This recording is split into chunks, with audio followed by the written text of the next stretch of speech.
जो दिन निकल गया अभी तो पूरी रात बाकी है और हम यूं ही हिम्मत नहीं हार सकते क्योंकि अभी तो कामयाबी से मुलाकात बाकी है। तो हे स्टूडेंट, स्वागत है आप सबका हमारे यूट्यूब चैनल हिंद क्लासेस 234 पर। तो जैसा कि आप सब देख पा रहे हैं, आज हम झारखंड 10वीं के लिए प्री बोर्ड एग्ज़ाम जो परीक्षा होने वाला है आप लोग का, वो 13 दिसंबर को। तो उसके लिए वेरी वेरी इंपॉर्टेंट क्वेश्चन लेके आ गया है किसका, मैथ का, जो कि आप लोग के बोर्ड के पॉइंट ऑफ व्यू से भी बहुत ज़्यादा इंपॉर्टेंट है और आप लोग प्री बोर्ड एग्ज़ाम में भी ये सारा क्वेश्चन भिड़ने वाला है। तो हम एक बात और कहना चाहते हैं कि जो बच्चे हमारे YouTube चैनल से पूरे साल तैयारी किए हैं, तो हम और उन्होंने अगर सारा वीडियो हमारा देखा है, तो हम ये दावा के साथ कह सकते हैं कि आप 90% से अबव स्कोर कर सकते हैं। और अगर आप अच्छी तरह से पढ़े हैं तो आप 95 भी ला सकते हैं, 95% भी ला सकते हैं। तो अपना मेहनत जारी रखिए और अच्छा एक रिज़ल्ट देना है आप सबको, और हमारा यूट्यूब चैनल के साथ साथ आपका परिवार का भी नाम रोशन करें आप लोग। तो इसी के साथ आज का वीडियो को शुरू करते हैं।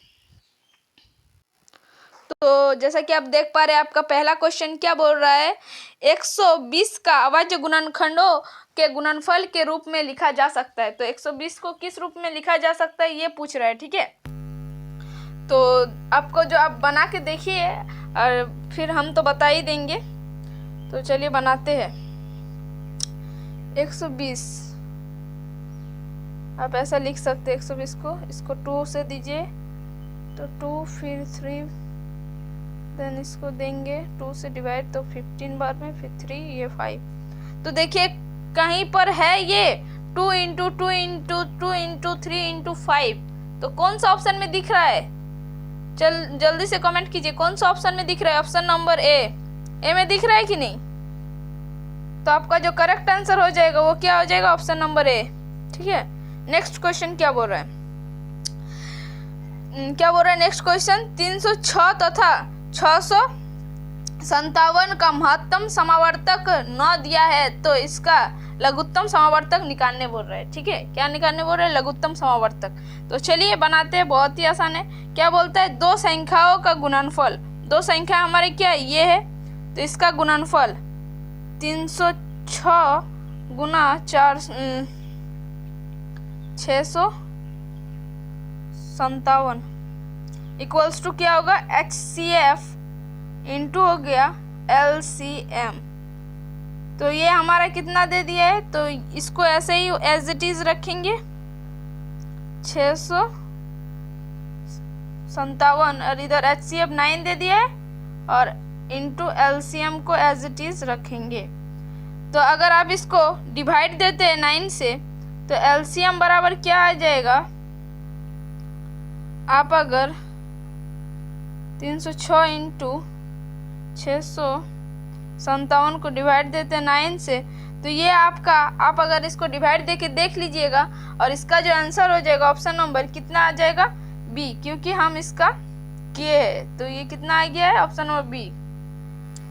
तो नेक्स्ट क्वेश्चन की ओर बढ़ते हैं। चलिए क्या बोल रहा है, इतना और इतना का HCF मतलब क्या होता है, जो दोनों में कॉमन होता है। तो चलिए दोनों का HCF देते हैं और देखते हैं कॉमन क्या रहा है। दोनों का LCM देंगे और देखेंगे कॉमन क्या रहा है। तो इधर है 15, इधर है 25। क्या देंगे, 3 5 15, 5 5 25। कॉमन क्या आ रहा है दोनों में, इधर देखिए 3 है, इधर 5 है। तो ये दोनों कॉमन नहीं है, लेकिन इधर भी 5 है, इधर भी 5 है। तो इसका HCF जो हो जाएगा वो क्या हो जाएगा, 5। क्या हो गया, 5। ऑप्शन नंबर ए जो होगा करेक्ट आंसर है। नेक्स्ट क्वेश्चन क्या बोल रहा है, एक प्राकृतिक संख्या का अभाज्य गुणनखंड उसके गुणनखंडों के क्रम को जोड़ क्या है, सॉरी फिर से क्वेश्चन पढ़ते। एक प्राकृत संख्या के अभाज्य गुणनखंड उसके गुणनखंडों के क्रम को छोड़ते हुए डैश होते हैं, क्या होते हैं, छोड़ते हुए। तो इसका जो आंसर होगा आप लोग कमेंट कीजिएगा, ठीक है। क्या कीजिएगा, आप लोग कमेंट कीजिएगा इसका आंसर। और अगर आप लोग नहीं सकते हैं तो आप लोग हमको बताइएगा, हम आंसर जो होगा पिन कर देंगे, ठीक है। आप लोग जितना हो सके दीजिए पहले आंसर। नेक्स्ट क्वेश्चन की ओर बढ़ते चलिए। नेक्स्ट क्वेश्चन क्या हो रहा है, द्विघात बहुपद होगा जिसका शून्यांकों का योग √2 है और गुणनफल कितना है 1/3 है। तो एक फॉर्मूला होता है, क्या होता है फॉर्मूला, x इक्वल्स हो तो माइनस अल्फा प्लस बीटा, माना ये क्या है, अल्फा प्लस बीटा क्या है, शून्यांकों का योग x प्लस है शून्यांकों का गुणनफल x इंटू मतलब अल्फा इंटू बीटा, ये शून्यांकों का गुणनफल है, ये क्या है, योग है। तो x की जगह पर x रखिए और शून्यांकों का योग कितना दिया, √2 दिया है, √2x और प्लस कितना है शून्यांकों का गुणनफल 1/3। तो आप अगर 3 से सबको अब अगर आप एलसीएम लेते हैं तो आपका क्या आंसर आ जाएगा, तो आपका क्या आंसर आ जाएगा देखे, तो आपका जो आंसर आ जाएगा वो आएगा 3x² माइनस 3√2x प्लस 1। तो आपका कौन सा ऑप्शन में इस तरह का आंसर दिख रहा है, तो आप लोग देखिए और कमेंट कीजिए कौन सा ऑप्शन में दिख रहा है ऐसा आंसर, ठीक है। तो जो आपका ऑप्शन नंबर बी है उसमें दिख रहा है, ठीक है। तो नेक्स्ट क्वेश्चन की ओर बढ़ते हैं। क्या बोल रहा है देखिए नेक्स्ट क्वेश्चन, यदि क्या बोल रहा है, यदि ax² plus bx plus c के शून्यांक अल्फा कोमा बीटा हो तो अल्फा प्लस बीटा का मान होगा। अल्फा बीटा निकालने बोल रहा है, तो आपका इक्वेशन क्या दे दिया है, x² plus bx plus c। तो अल्फा प्लस बीटा मतलब ये क्या है, शून्यांकों का योग, अल्फा प्लस बीटा क्या जानते हैं फॉर्मूला b/a। तो इसका जो आंसर हो जाएगा ऑप्शन नंबर ए हो जाएगा b/a। नेक्स्ट क्वेश्चन क्या बोल रहा है देखिए, किसी बहुपद px के लिए ग्राफ आकृति में दिया गया है, बहुपद के शून्यांकों की संख्या होगी। बहुपद में इसका मतलब आप लोग मेन ये समझ लीजिए कि क्या हो रहा है इसमें, ठीक है। आप लोग देखिए x एक्सिस को ये पूछ रहा है कि x एक्सिस को कितना बार ये जो लकीर है ये कितना बार x एक्सिस को कट रही है। तो ये देखिए अगर इस तरह का होता तो ये 2 बार काट रही है, लेकिन यहाँ पर है तो ये y एक्सिस को 1 बार काट रही है, लेकिन x एक्सिस को 1 बार भी काट रही है क्या, एक बार भी x एक्सिस को इसने टच किया है, नहीं किया है। तो ये क्या हो जाएगा, 0 हो जाएगा, क्या हो जाएगा 0।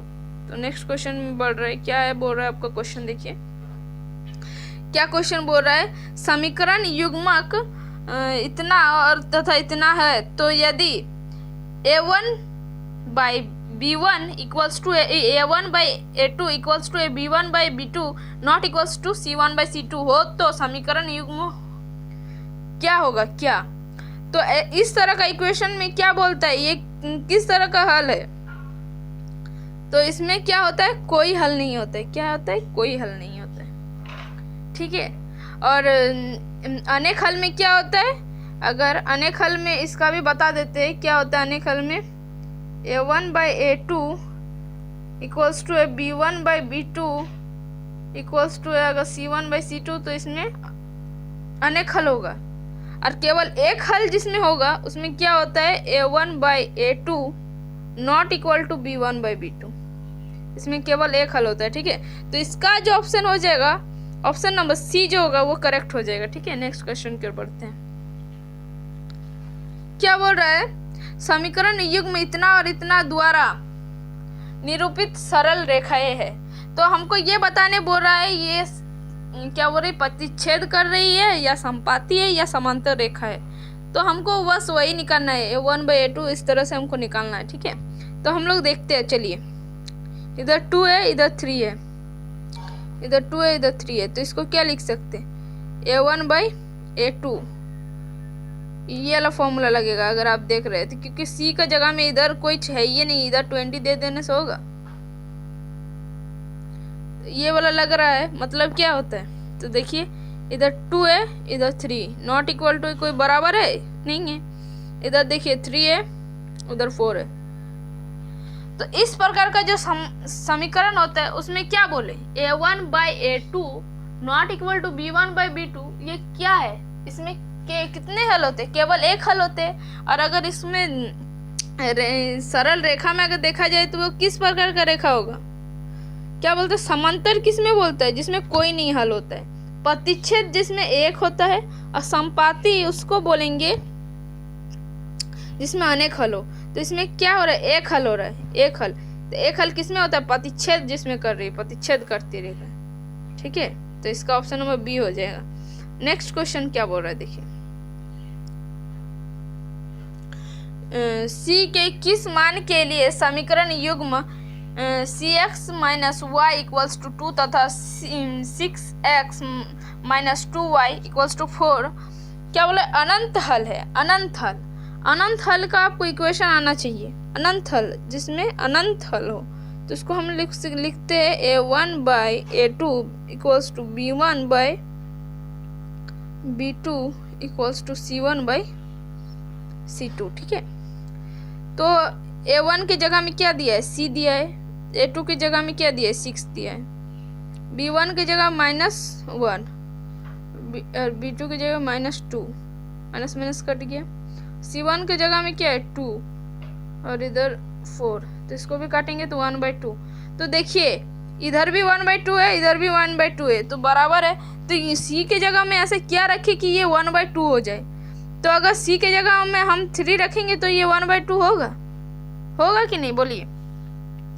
तो बस वही रखना है, c की जगह में क्या रखना है, 3 रखना है। आप चाहे तो बैठा कर भी देख सकते हैं सब मान को। ठीक है, तो कॉमन सेंस लगाइएगा, क्वेश्चन जल्दी बनेगा। ठीक है, नेक्स्ट क्वेश्चन, नेक्स्ट क्वेश्चन आपका क्या बोल रहा है, समीकरण युग्म में इतना और इतना का हल है। इस समीकरण को क्या करने बोल रहा है, सरल करने बोल रहा है। ठीक है, हल नहीं करने बोल रहा है इसका। तो लिखिए समीकरण को और कीजिए हल के 2x minus y equals to 5 और एक क्या दिया 3x plus 2y equals to 4।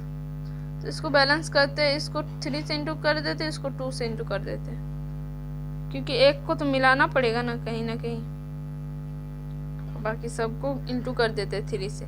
और इसको क्या करेंगे, ये भी 6 हो गया प्लस 2 2 जो 4y इक्वल्स टू 8, थोड़ा 8 हो गया। अब इसको सॉल्व करते, कट गया, माइनस दिया ऑपोजिट साइन, -3 -4 तो क्या हो गया -7y। 15 में से 8 गया, कितना बचा, यहाँ पर माइनस साइन होगा, कितना बचा 15 में से अगर -8 चल गया तो कितना बचा, 7 बचा।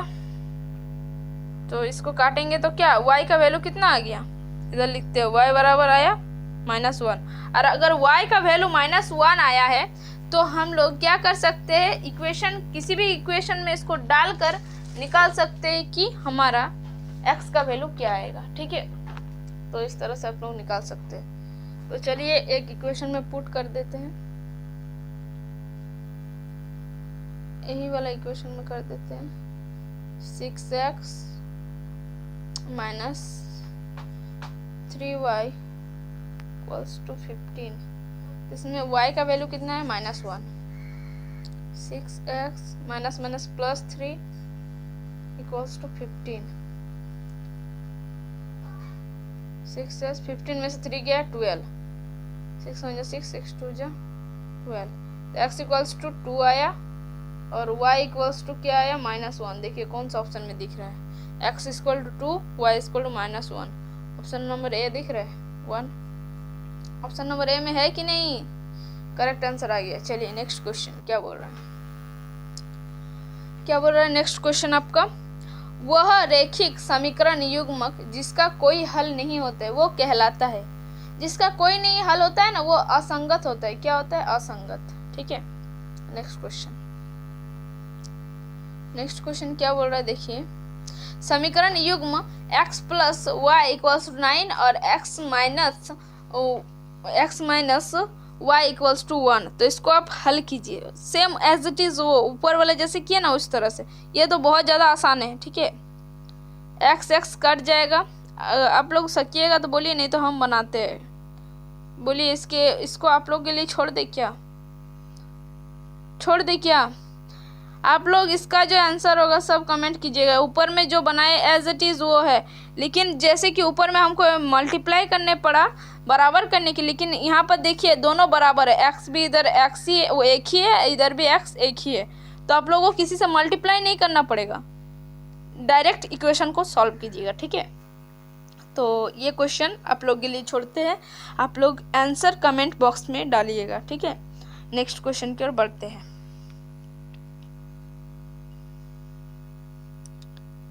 क्या बोल रहा है, निम्नलिखित में से कौन सा द्विघात समीकरण है, इनमें से कौन सा बोल रहा है द्विघात समीकरण है। द्विघात समीकरण मतलब कैसा होना चाहिए, द्विघात समीकरण मतलब आप क्या समझते हैं कैसा होना चाहिए, ए एक्स स्क्वायर होना चाहिए प्लस बी एक्स होना चाहिए प्लस सी होना चाहिए, इस तरह से होना चाहिए। अब देखिए यहाँ से इधर भी एक्स स्क्वायर होगा, अगर मल्टीप्लाई करेंगे इधर भी एक्स स्क्वायर, तो एक्स स्क्वायर कट जाएगा, तो यहाँ पर इसकी जगह पर कुछ बचेगा नहीं, बचेगा, तो ये द्विघात समीकरण नहीं होगा। अब इधर भी देखिए, अगर इस फॉर्मूला को तोड़ते हैं, इधर भी एक्स स्क्वायर होगा इधर भी एक्स स्क्वायर है, तो दोनों क्या हो जाएगा, कट जाएगा, ऑपोजिट है, क्या है ऑपोजिट ही है ना, इक्वल टू के दोनों उधर अगर सेम चीज हो जाएगा तो वो कट जाता है ना, तो ये भी द्विघात समीकरण नहीं होगा। अब इसको देखते हैं, देखिए इधर एक्स स्क्वायर होगा फॉर्मूला को तोड़ेंगे तो, लेकिन इधर एक्स स्क्वायर नहीं है, इधर एक्स स्क्वायर नहीं है, तो ये एक द्विघात समीकरण हो सकता है। और रही बात इसका, तो इसको भी देख लीजिए। तो चलिए दोनों इसको तोड़ते हैं, कौन वाला आएगा, चलिए देखते हैं दोनों को तोड़ के। इसका फॉर्मूला लगाइए, एक्स स्क्वायर प्लस 2ab प्लस b square equal to 2x minus 3, ठीक है। तो 2x से 2x कट हो गया, तो क्या बचा एक्स स्क्वायर प्लस 4, ये और इधर। तो देखिए यहाँ पर क्या हुआ, बीच वाला टर्म जो गया बी एक्स वाला जो था वो कट हो गया, तो ये वाला भी नहीं होगा। तो इसका जो करेक्ट एकदम करेक्ट अगर इक्वेशन देखा जाए तो ये होगा, ठीक है, ये ऑप्शन नंबर डी। तो आप लोग का जो 40 नंबर का क्वेश्चन है उसका करेक्ट आंसर क्या है, ऑप्शन नंबर डी है, ठीक है। नेक्स्ट क्वेश्चन क्या हो रहा है, यदि कोई विविताकर डी ग्रेटर देन होगा 0 से तो मूल होगा, तो मूल कैसा होगा। अगर देखिए एक बात बताते हैं, क्या बताते हैं, अगर d जो होगा इक्वल्स टू 0 होगा तो ये क्या होगा, वास्तविक होगा, वास्तविक होगा तथा समान होगा, ठीक है, वास्तविक और समान होगा। अगर d जो होगा बड़ा होगा 0 से तो कैसा होगा, वास्तविक होगा और भिन्न होगा। और अगर d जो होगा क्या होगा, d बड़ा होगा 0 से तो वो वास्तविक और असमान या भिन्न होगा। और अगर d जो होगा 0 से भी छोटा हो, 0 से भी छोटा हो, मतलब d अगर पॉजिटिव हो, ठीक है, d अगर पॉजिटिव हो तो वास्तविक और होगा वास्तविक और असमान मान भिन्न। और d अगर नेगेटिव आ रहा है तो मतलब उसमें अवास्तविक होगा, वो वास्तविक होगा ही नहीं। तो इसका जो हो जाएगा ऑप्शन नंबर क्या हो जाएगा, 0 से बड़ा है d, तो मतलब 0 से बड़ा मतलब क्या है, पॉजिटिव है, और 0 से अगर छोटा होता तो नेगेटिव होता। तो 0 से बड़ा मतलब d बड़ा है 0 से, तो ये क्या होगा, वास्तविक और भिन्न, वास्तविक और भिन्न। ऑप्शन नंबर ए जो होगा करेक्ट आंसर हो गया। नेक्स्ट क्वेश्चन क्या बोल रहा है आपका, देखिए द्विघात समीकरण इतना का मूल की प्राकृतिक है। चलिए निकालते हैं, देखते हैं क्या आता है। क्या फॉर्मूला होता है द्विघात समीकरण का, d इक्वल्स टू होता है B square minus 4ac। b की जगह में क्या x है, मतलब 1 कुछ नहीं है तो 1 माइनस 4 इंटू a की जगह 1 और c की जगह में -1, तो क्या 1 minus plus 5, d equals to क्या आ गया, मतलब 5। तो d जो है 0 से बड़ा है कि नहीं, बड़ा है, तो क्या होगा, वास्तविक और असमान होगा। क्या होगा, वास्तविक और असमान। तो ऑप्शन नंबर जो बी होगा इसका करेक्ट आंसर हो जाता है, ठीक है, ऑप्शन नंबर बी जो होगा इसका करेक्ट आंसर हो जाता है। नेक्स्ट क्वेश्चन क्या बोल रहा है देखिए, a x square plus b x plus c equal to 0, तो दो भिन्न वास्तविक मूल होंगे। कैसा होगा मूल्य? दो मूल जो होगा, मूल क्या है? दो मूल भिन्न है और वास्तविक है। भिन्न और वास्तविक होगा तो क्या बोले थे, ये 0 से बड़ा होना चाहिए। अगर मूल समान और वास्तविक होता तो ये होता, लेकिन मूल क्या है? भिन्न और वास्तविक है। तो भिन्न और वास्तविक में क्या होता है? ये और ये जो d बराबर ही तो होता है बी स्क्वायर माइनस 4ac ना, वहाँ पर तो देख क्या है। तो इसके जगह में अगर d रखेंगे तो d ग्रेटर देन है ना 0, तो ये कैसा मूल होगा? वास्तविक ई क्या होगा? वास्तविक और असमान होगा। ठीक है, भिन्न मतलब, तो इसका ऑप्शन नंबर सी जो होगा करेक्ट आंसर।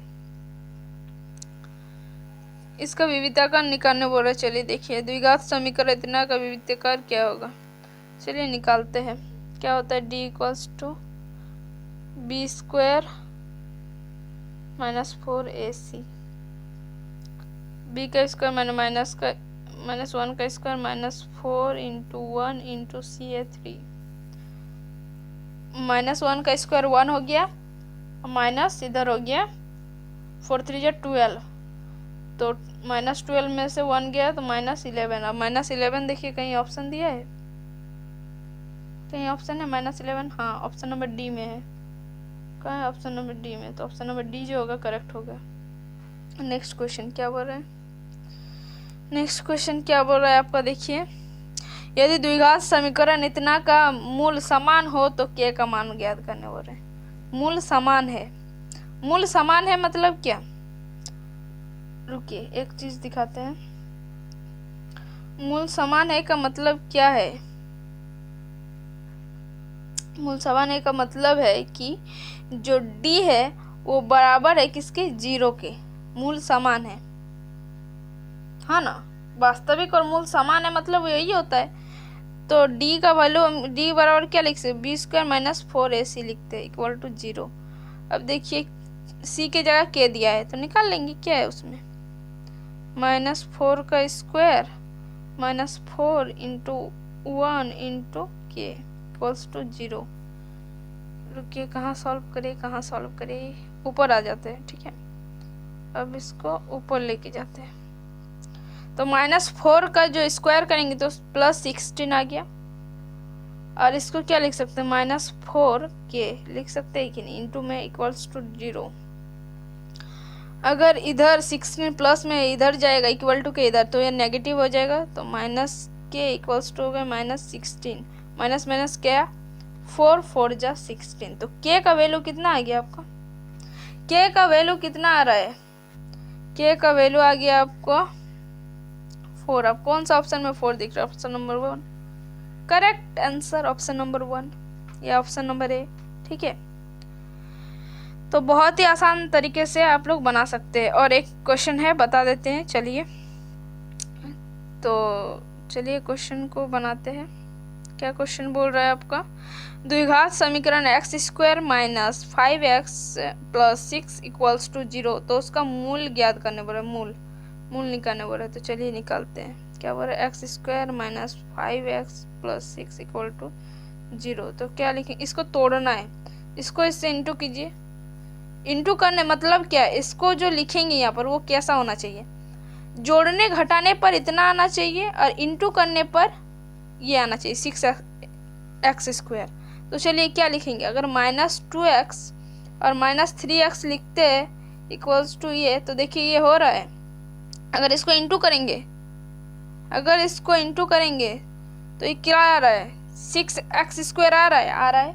अगर इसको जोड़ेंगे या घटाएंगे तो ये 5x आ रहा है, ऑफ कोर्स आ रहा है। ठीक है, तो बस सॉल्व करते हैं और कुछ नहीं, और कुछ भी नहीं करना है। x कॉमन लीजिए, x माइनस 2 और इधर माइनस 3 कॉमन लेंगे तो x माइनस 2, तो एक आ गया x, दो वैल्यू क्या क्या है x का देखिए, एक आया x -2 आया और एक x -3 आया। तो x का वैल्यू 2 आया, एक x का वैल्यू हो गया 2 और एक x का वैल्यू आ गया 3। तो 2 और 3 कौन सा ऑप्शन में दिख रहा है? देखिए 2 और 3 ऑप्शन नंबर बी में 2 और 3 दिख रहा है ना। तो ऑप्शन नंबर जो बी हो जाएगा इसका करेक्ट आंसर हो जाएगा। ठीक है, ऑप्शन नंबर जो बी हो गया वो करेक्ट आंसर। तो सोचे थे कि और ज़्यादा क्वेश्चन करा देंगे, लेकिन वीडियो जो है लॉन्ग हो जा रहा है, तो इसका पार्ट 2 लेके आएंगे। तो अगर आप लोग को अच्छा लग रहा है क्वेश्चन तो आप लोग हमें मोटिवेट कीजिए और हमें कमेंट कीजिए कि पार्ट 2 लाइए। ठीक है, इस तरह का। और आप लोग को बेस्ट ऑफ लक। आप लोग का एग्ज़ाम आने वाला है, आप लोग बहुत ही मोटिवेट होके पढ़िए। ठीक है, तो आज के लिए इतना ही, फिर मिलते हैं एक नेक्स्ट वीडियो में। तब तक के लिए tata bye bye, take care.